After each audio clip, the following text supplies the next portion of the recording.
రాహుల్ గాంధీ గారు India black success అయ్యారు. దేశవ్యాప్తంగా ఇది పరిస్థితి అయితే ఇక రాష్ట్రంలో చంద్రబాబు గారు కూటమి పవన్ కళ్యాణ్ గారు బీజేపీతో కలిసి ఇక్కడ ప్రభుత్వం ఫామ్ చేయడం జరిగింది. ఈసారి జరిగిన ఎన్నికలు రాష్ట్రంలో చాలా విచిత్రంగా, అన్ప్రెడిక్టబుల్ గా, అన్ప్రెసిడెంటెడ్ గా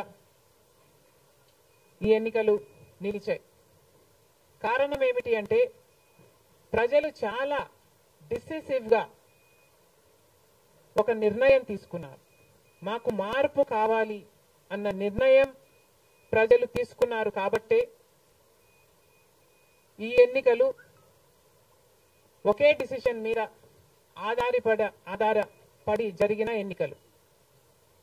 ఫార్ జగన్, అగెయిన్స్ట్ జగన్.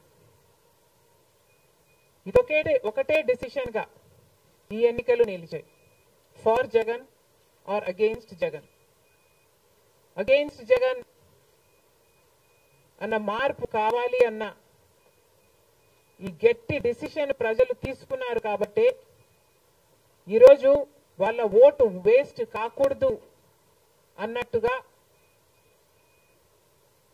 చాలా డిసిసివ్ గా they voted with a vengeance for change. ఇది అవునన్నా కాదన్నా ఇది వాస్తవం.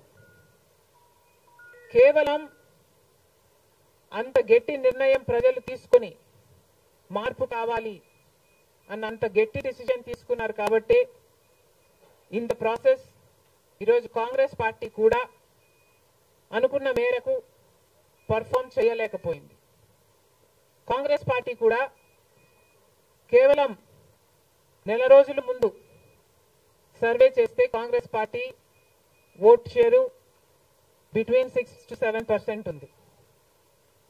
దాన్ని మేము కష్టపడి పనిచేస్తే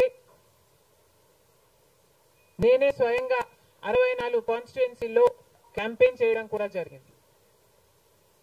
వీటన్నిటితో కనీసం 8% దాటుతుంది అని కాంగ్రెస్ పార్టీ ధీమాగా ఉంటే అది కూడా జరగలేదు. కారణం ఏమిటి అంటే ప్రజలు చాలా డిసిసివ్ గా వాళ్ళ ఓటు వేస్ట్ కాకూడదు, ప్రభుత్వం ఎలాగైనా మారాలి, మేము మార్చాలి అన్న డిసిషన్ తీసుకున్నారు కాబట్టి ప్రజలు కాంగ్రెస్ పార్టీకి కూడా ఓటు వేయడానికి ఆలోచన చేయడం జరిగింది. ఏది ఏమైనా కాంగ్రెస్ పార్టీ ప్రజల గుండెల్లో స్థానం సంపాదించుకోవడం మొదలుపెట్టింది. ఇది ఇలాగే అంచెలంచెలుగా పెరుగుతూ పోతుంది. రాహుల్ గాంధీ గారి నాయకత్వంలో మేమందరం కూడా కష్టపడి పనిచేయడానికి సిద్ధంగా ఉన్నాం. అటు కేంద్రంలోనైనా ఇటు రాష్ట్రంలోనైనా కాంగ్రెస్ పార్టీకి మంచి భవిష్యత్తు ఉంటుందని 2029 కల్లా మేము ఒక మంచి పొజిషన్లోకి రాగలమని నమ్మకం మా అందరికీ ఉంది. ఈరోజు చంద్రబాబు గారు ముఖ్యమంత్రి ప్రజల తీర్పును గౌరవిస్తూ ఆయనకు మరొకసారి